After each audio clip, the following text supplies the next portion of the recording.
महाराज की जय। डोंगरे जी महाराज की जय। श्री सुखदेव जी महाराज की जय। श्री व्यास नारायण भगवान की जय।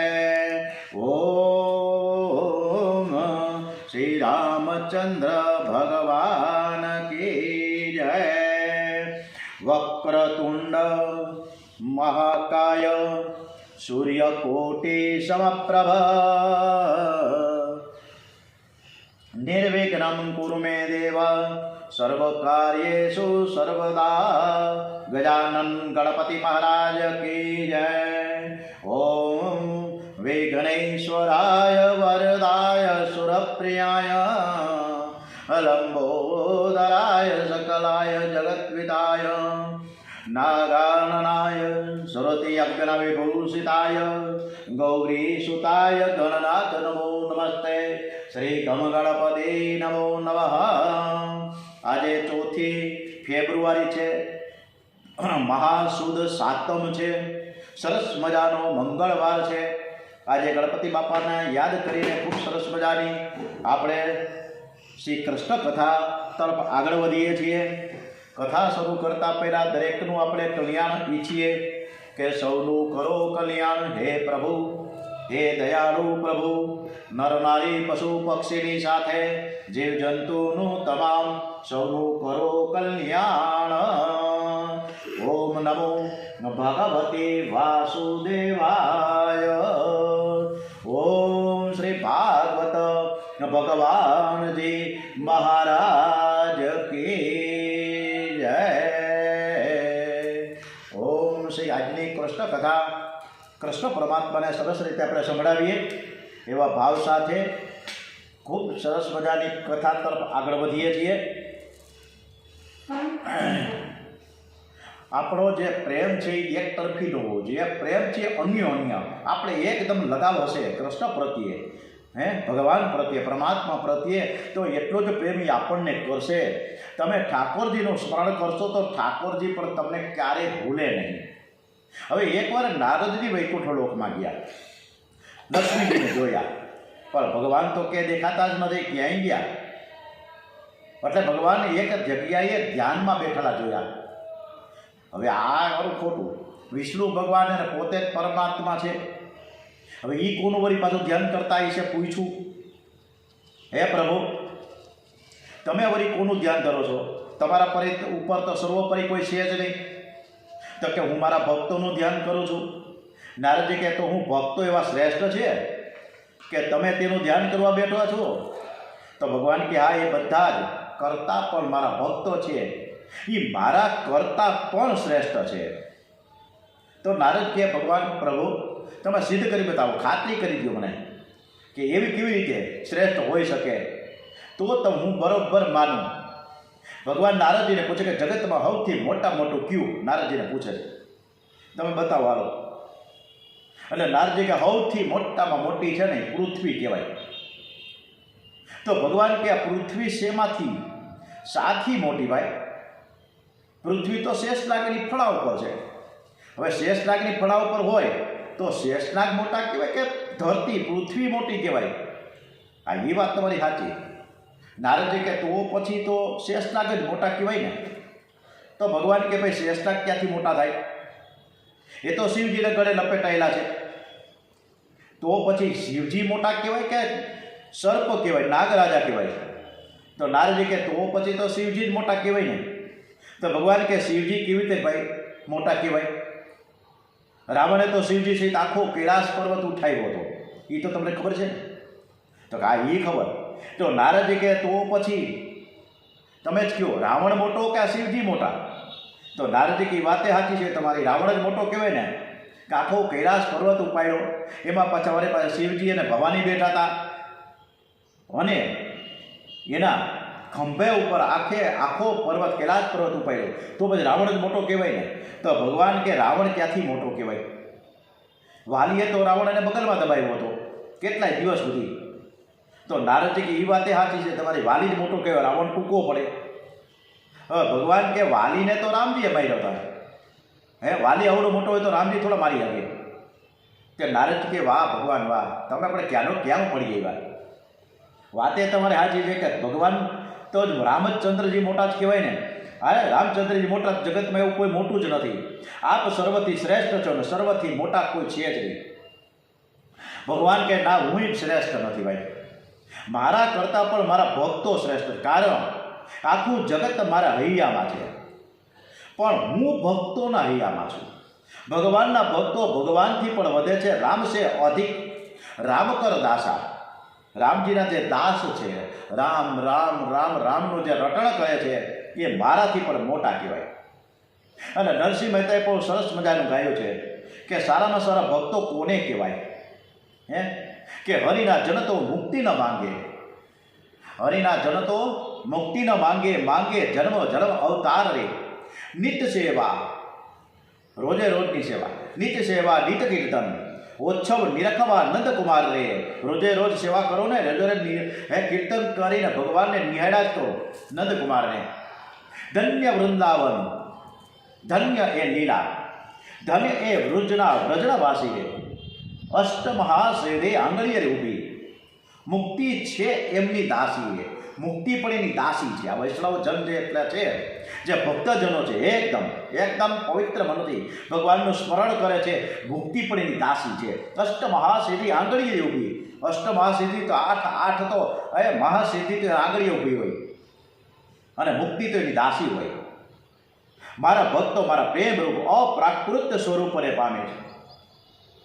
જેને ભક્તિનો રંગ નથી લાગ્યો, ભક્તિનો આનંદ જેને નથી મળ્યો, તે સારું સારું ખાવાની ઈચ્છા રાખે છે. શરીર ઘરડું બને, ગઢપણ આવી જાય, પણ મન તો જુવાન રહે છે ને. આપણે 85 વર્ષના થાય ને 90 વર્ષના થાય, પણ તોય ભજીયા તો ખાવા જ જોઈએ. જુવાનીમાં ભોગવેલા સુખનું મન વારંવાર ચિંતન કરે છે. દરેકને જુવાની પછી ગઢપણ આવે જ છે. જાય ક્યાં? કરસલી મંડે પડવા કપાળમાં ને ગાલમાં, વાળ ધોળા થવા માંડે, ટાલિયું થવા માંડે, બોખા થઈ જાય. આ બધી ઘડપણની નિશાની છે. વૃદ્ધાવસ્થામાં શરીર નિર્બળ બને છે, ઇન્દ્રિયો કામ કરતી નથી, ત્યારે મન અને બુદ્ધિ તો જુવાન જ રહીએ.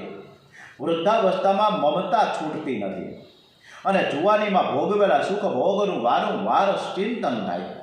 ઘડપણમાં ખાધેલું પચતું નથી, જઠરાગ્નિ મંદ થાય, છતાંય ભાતની વાનગીઓ ખાવાની તો ઈચ્છા થાય.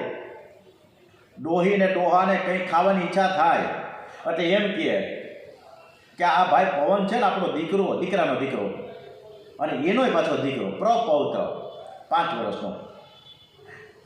તો કે ભાઈ આ પરમને છે ને, એને મને હમણાં કાલ કહેતો હતો કે હમણાં તમે દૂધપાક નથી કર્યો.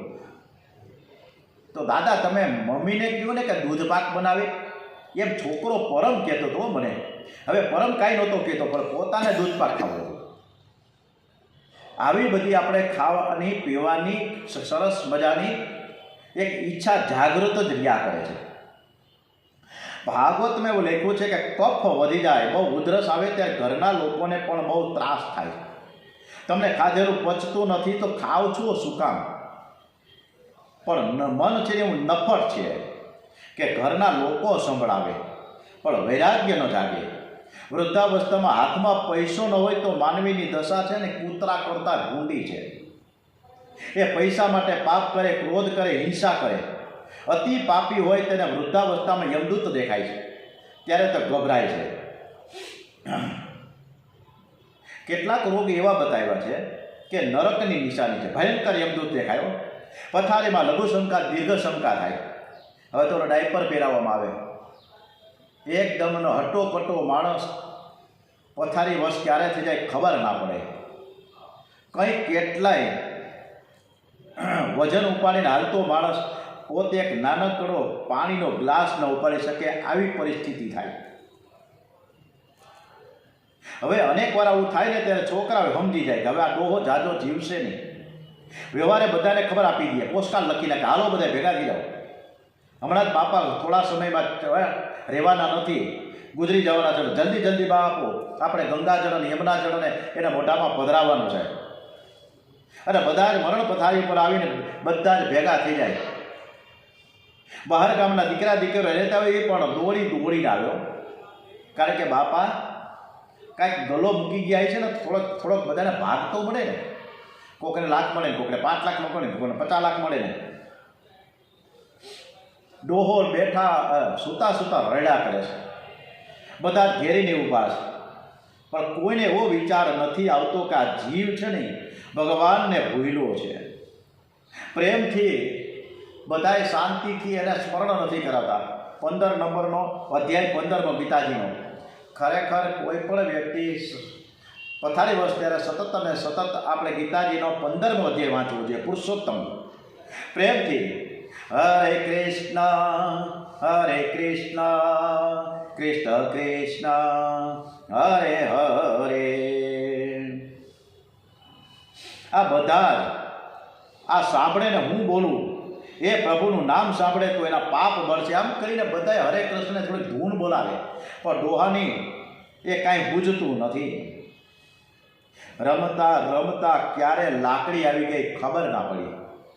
હે, રમતા રમતા લાકડી ક્યારે આવી ગઈ ખબર ન પડી. આમ નામ ઢસરડા કરીને 60 ને 65 વર્ષ ને 70 વર્ષ ક્યારે થઈ ગયા ખબર ન પડી. છોકરાઓને મોટા કરતા ભણાવતા લગ્ન કરાવતા એના દીકરાઓને હાચવતા ગઢપણ ક્યારે આવી ગયું ખબર ના પડી. આવું બધું અંતકાળમાં ડોસાને ભાન થાય છે કે મેં કાંઈ મારી જિંદગીમાં ન કરી શકો. હવે શું કરી શકવાના હતા? માળા હાથમાં લેવો તો હાથમાં માળા ન રહીએ, પડી જાય. હાથ એ માળા છે એ વજન લાગે, કારણ કે એટલી અશક્તિ હોય. અને ડોંગરીજી મહારાજે ખૂબ સરસ મજાની વાત કરી છે કે જેનું પાપ ઓછું થાય તો તે જીવને પશુ પક્ષીનો જન્મ મળે છે. જેનું પાપ અને પુણ્ય સરખું થાય તો તે ચંદ્ર લોકમાં જાય છે. ચંદ્ર કિરણો દ્વારા સૂક્ષ્મ જીવજીની વાદળામાં આવે છે. વાદળામાંથી વરસાદમાંથી અન્નમાં આવે, અને અન્ન દ્વારા જીવ છે એ પુરુષના પેટમાં જાય. નાનકડો પરપોટો જીવ છે એ પુરુષના પેટમાં જાય. આપણા શાસ્ત્રમાં લખ્યું છે કે 40 દિવસ આ જીવ શક્તિ તત્વના આધારે પુરુષના પેટમાં રહે છે. 40 દિવસ પછી એ સ્ત્રીના પેટમાં પ્રવેશ કરે છે. જે દિવસે સ્ત્રીના ઉદરમાં ગર્ભ રહે છે ત્યારે તેનો આકાર છે ને પાણીના પરપોટા જેવો સૂક્ષ્મ હોય છે. 10 દિવસ બાદ એ આકાર ફળ જેવો મોટો થાય. 1 મહિનામાં ગર્ભ અને મસ્તક આવે. 2 મહિનાની અંદર હાથ પગ આવે. 3 મહિનામાં નખ અને વાળ આવે. 4થા મહિનામાં સપ્ત ધાતુ પેદા થાય. 5મા મહિનામાં ભૂખ અને તરસનું ભાન થાય, અને 6 મહિનામાં માતાના પેટમાં ભ્રમણ કરે છે. આ ક્રમ મુજબ ગર્ભની વૃદ્ધિ થાય છે. પરમાત્માની લીલા પણ અપરંપાર છે, કોઈ ન સમજી શકે. માના શરીરમાં જે નાડીમાં અનરસ વહેતો હોય ને એ નાડી સાથે બીજી નાડી જોડી દઈએ. એનો સંબંધ ડૂટીની સાથે કરી દેવામાં આવે. ડૂટીની પાછળ વાલપુર જઠરાગ્નિ હોય છે. અનરસ ધીરે ધીરે ટપકે છે. 6 મહિનાનો ગર્ભ થયો આ જીવ માના વિષ્ટામાં અને મૂત્રમાં આડોટે છે. ગર્ભવાસથી નરકવાસ છે. અતિ દુર્ગંધમાં રહે છે, તરફડે છે. માતા ગર્ભાવસ્થા દરમિયાન તીખા, તમતમતા, ખારા, ખાટા, ઊંડા, ઠંડા આવા બધા જ કાંઈક એવા ભોજનીય લીએ એટલા બધા જ એની વેદના છે ને એ બાળકના જે ગર્ભ છે એને અંદર થાય. 7મા મહિને જીવાત્માને પૂર્વજન્મનું ભાન થાય, અને એ ગર્ભમાં પરમાત્માને મનાવે છે, ભગવાનની સ્તુતિ કરે છે. હે પ્રભુ, હે પરમાત્મા, બધું જ મારાથી હવે સહન થતું નથી. આ જગ્યા નાનકડી બહુ સાંકડી છે, બહુ દુર્ગંધ આવે છે, તમે મને બહાર કાઢો. આ જીવ ગર્ભમાં અનેક પ્રકારની પ્રતિજ્ઞાઓ કરે છે. હું જરાય બિલકુલ પાપ નહીં કરું, હું પ્રોમિસ આપું છું તમને. હવે હું તમારી ભક્તિ જ કરીશ એ પ્રોમિસ આપું છું. 280 દિવસ માના પેટમાં રહેવું જ પડે. પ્રસવ વખતે તે ઘણી પીડા સહન કરે છે. વાયુ દ્વારા જીવ બહાર ધકેલાય છે, અને જ્યારે બહાર આવે છે ને ત્યારે બહુ તરફડે છે. અને માને જે દુઃખ થાય એના કરતાં 1000 ગણું દુઃખ એ જીવાત્માને થાય છે. અતિ દુઃખમાં તે ગર્ભનું જ્ઞાન ભૂલી જાય છે. જન્મ રાજાને ઘેર થાય કે રંકના ઘેર થાય, જન્મ છે એ જ દુઃખનું કારણ છે. જન્મ દુઃખમ, જરા દુઃખમ, જાય દુઃખમ, પુનઃ અંતકાળે મહાદુઃખમ. આ જીવ દુઃખ ભોગવવા માટે જન્મ લે છે. જેનો જન્મ થાય ને એને દુઃખ આવવાનું જ છે. ક્રમશઃ સમય અનુસાર મળતું જ રહીએ. આ જીવ પરમાત્મા સાથે પ્રેમ ન કરે ત્યાં સુધી દુઃખનો અંત આવતો નથી. પ્રેમ તો દરેક જીવ માત્ર કરે છે. દરેકની સાથે, પત્નીની સાથે કરે, છોકરાઓની સાથે કરે, છોકરાઓની હારે પણ કરે, પણ પરમાત્માની સાથે પ્રેમ કરતો નથી. બચપણમાં એ માની સાથે કરે, થોડો મોટો થાય એટલે પુસ્તક સાથે પ્રેમ કરે, 2-4 દીકરીઓ મળી જાય એટલે પૈસા સાથે પ્રેમ કરે, અને લગ્ન થાય એટલે મા બાપે ભૂલી જાય ને પત્ની સાથે, અને પછી ધીમે ધીમે પત્ની સાથે પ્રેમ ઓછો થઈ જાય કારણ કે બાળકો થઈ જાય, બાળકો પ્રત્યે પ્રેમ વધે. પણ આ બધું જ કરવા છતાં પણ એ પરમાત્માને ક્યારેય યાદ નથી કરતો.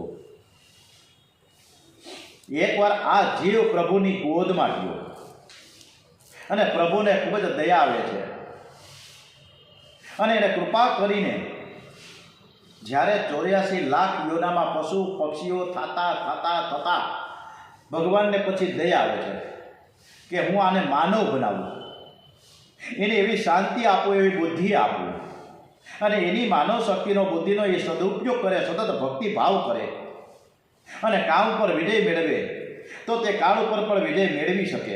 કામ અને કાળ બધાની પાછળ પડ્યા છે, જીવને શાંતિ નથી. પરમાત્માએ કામ અને કાળ ઉપર વિજય મેળવવા માટે, મરણ સુધારવા માટે આ જીવને માનવ બનાવ્યો છે કુદરતે, પ્રભુએ. પણ માનવ બન્યા પછી કુસંગ અને કુકેળવણીથી એવો તો બહેનો કે ભગવાનને માનતો નથી, અને જે પરમાત્માને માનતો નથી તે જન્મ મરણના ત્રાસમાંથી છૂટતું નથી.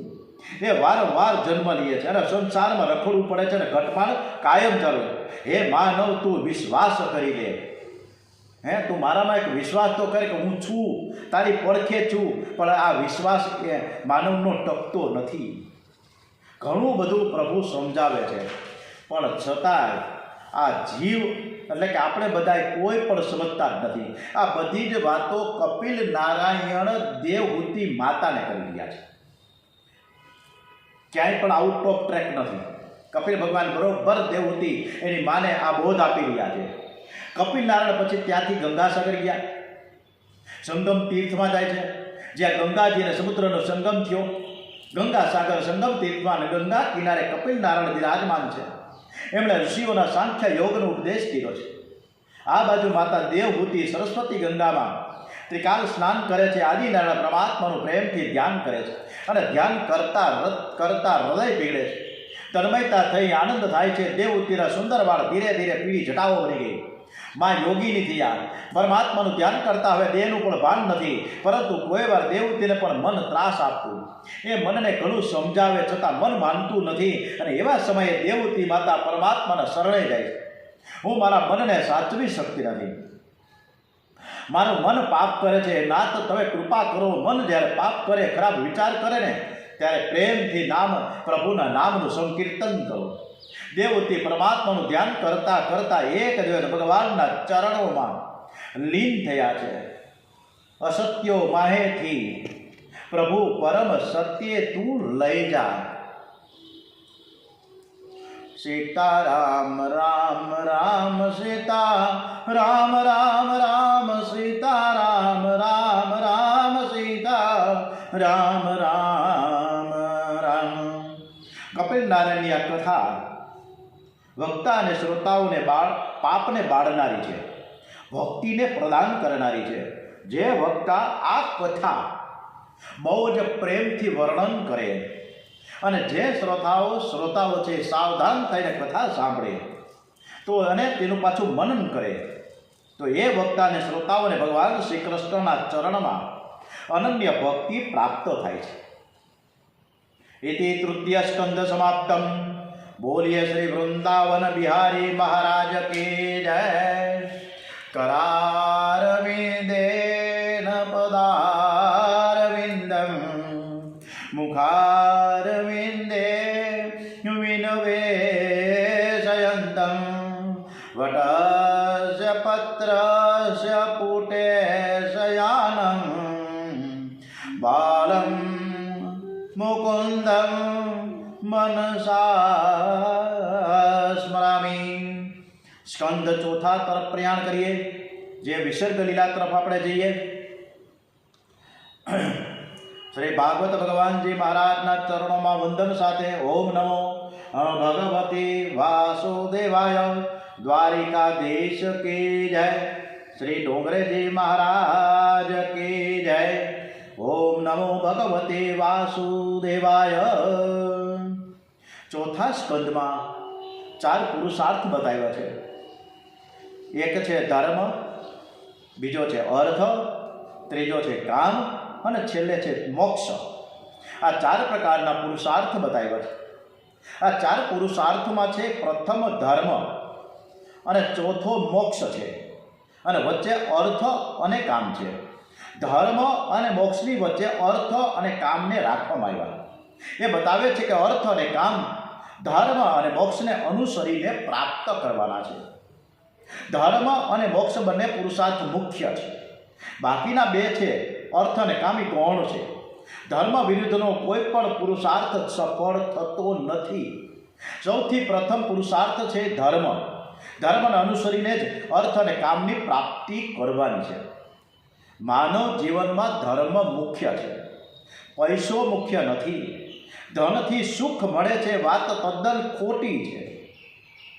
સુખ મળે છે સંયમથી, સુખ મળે છે સદાચારથી, સારા સંસ્કારોથી, પ્રભુની ભક્તિથી, ત્યાગથી.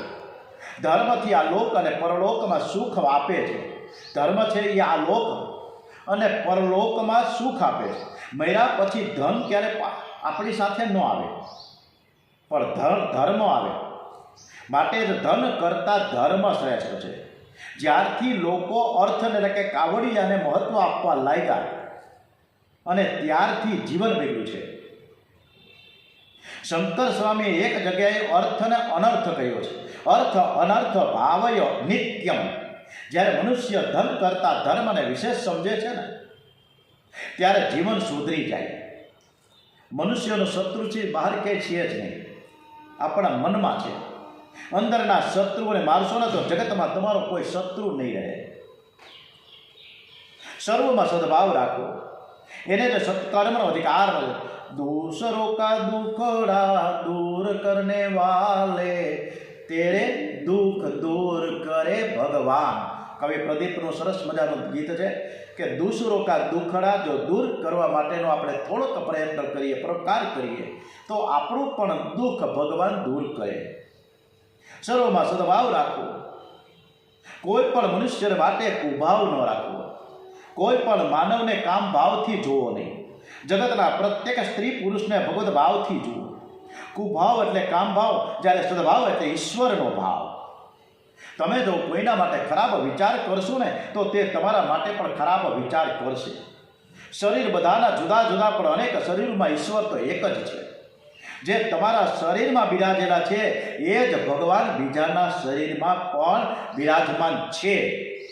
ફૂલની માળામાં ફૂલ તો અનેક હોય, પણ અનેક ફૂલોમાં ધાગો તો એક જ હોય.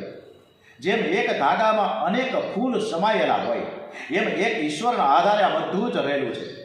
સર્વમાં પરમાત્મા એક જ છે. તમે સર્વમાં સદભાવ રાખશો ને તો લોકો તમારા માટે સદભાવ રાખશે. કુભાવથી મન બગડે છે. આ અંગે ખૂબ સરસ મજાનું ડોંગરેજી મહારાજ એક રાજાને એક નગર શેઠને ચંદનનો વેપાર છે. રાજા તો સિંહાસન પર રાજકારભાર, બંને ખાસ મિત્રો એકબીજા ખૂબ સરસ રીતે રોજ મળે, રાત્રે કલાક 2 કલાક ગપ્પા મારે, આનંદ કરે. ધીમે ધીમે 1 વર્ષ 2 વર્ષ 3 વર્ષ દુષ્કાળ પડ્યો. હવે નગર શેઠનો જે ધંધો હાલતો હતો એ ધંધો બંધ થઈ ગયો. પાયમલી શરૂ થઈ, કાવડિયા આવતા બંધ થઈ ગયા, ગરીબાઈમાં આવતા ગયા. ધીમે ધીમે નગર શેઠને વિચાર કર્યો કરશું શું. એક વિચાર આવ્યો એક દિવસ એને.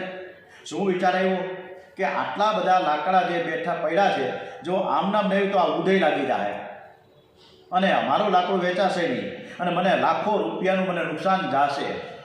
એના કરતાં એને વિચાર એવો બધો ખરાબ આવ્યો કે મારો મિત્ર રાજા છે અને જો એ ગુજરી જાય તો એના અગ્નિ સંસ્કારમાં મારા બધા જ ચંદનના લાકડા ખપી જાય અને મને હું કાવડિયાવાળો થઈ જાઉં. આવો વિચારીને આવ્યો, આવો કુભાવ આવ્યો રાજા પ્રત્યે. હવે રાજાને પણ એક દિવસ એવો આવ્યો કે ભાઈ આ નગર શેઠ છે એ બરોબર નથી. મારો મિત્ર ખરો પણ હારો ખોટો છે, મનમાં છે. કોઈક દિવસ મારે એને જેલમાં નાખવો છે. કાંઈ ખોટા કેટલાય વેપાર ધંધા કરે છે. એટલે મારે એને એક વખત જો એ પકડાઈ જાય ને તો હું એને જેલમાં નાખું. હવે આ બાજુ વિચાર હતો કે રાજા ગુજરી જાય તો મારા ચંદનના લાકડા ત્યાં વપરાય જાય અગ્નિ સંસ્કારમાં. ઓલી બાજુ રાજાને એક ટાઈમે વિચાર આવ્યો કે હું આને જેલમાં નાખું. બંનેના વિચારો હામાં અથડારા. રેકી પદ્ધતિ હાલે છે ને. તો હવે એક વખત 4-5-6 દિવસમાં આ બંને મિત્રો રોજ જે મળતા હતા એમાં ખુલાસા થયા. એ નગર શેઠે એવું કીધું કે રાજા આજે તમને જો અનુમતિ હોય તો વાત કરું. તો કે આ કયો.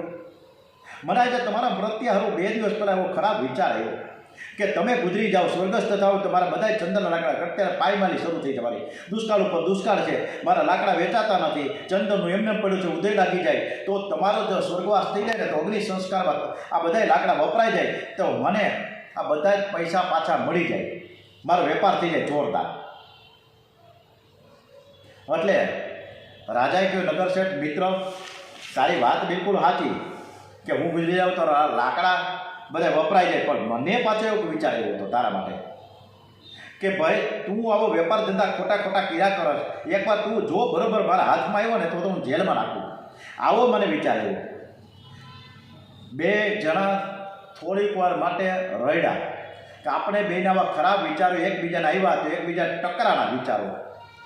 તો રાજાએ કીધું કે ભાઈ ભૈલા તું મારો ખાસ ભાઈબંધ છો તો તને હારા એવું તો વિચાર્યું કે તારે મને તેમ કહેવું જોઈએ ને કે હે રાજા મહારાજ તમારા રાજમહેલમાં એક સરસ મજાનું મોટું મંદિર હાઈક્લાસ બનાવીએ ભગવાનનું, પ્રભુ પરમાત્મા કૃષ્ણ ભગવાનનું, અને એમાં મહારાજ બધા ચંદનના લાકડાનો ઉપયોગ સરસ રીતે આપણે કરીએ, મંદિર બનાવીએ.